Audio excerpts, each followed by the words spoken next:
महाराजांच्या बाबतीत, महाजिजाऊंच्या बाबतीत आणि संभाजी महाराजांच्या बाबतीत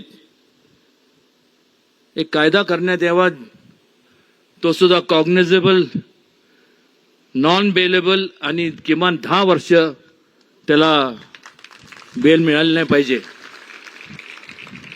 त्याचबरोबर छत्रपती शिवाजी महाराजांचा संपूर्ण शासन मान्य असा इतिहास शासनाने प्रकाशित करावा, जेणेकरून कुठल्या प्रकारचं भेदभाव होता कामा नये, कुठल्या प्रकारचं तेढ निर्माण होऊ नये.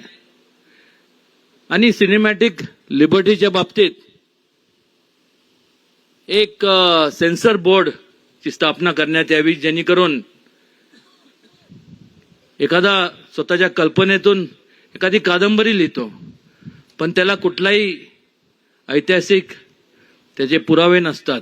आणि त्याच्यामुळं अलीकडच्या काळात जर आपण पाहिलं तर मोठ्या मोठ्या प्रमाणावरती छत्रपती शिवाजी महाराज, संभाजी महाराज असतील, युगपुरुष जे संपूर्ण देशातले आहेत, या सगळ्यांच्या बाबतीत गैरसमज निर्माण समाजात होतो. आणि त्यामुळं एक सेन्सर बोर्डची स्थापना करण्यात यावी.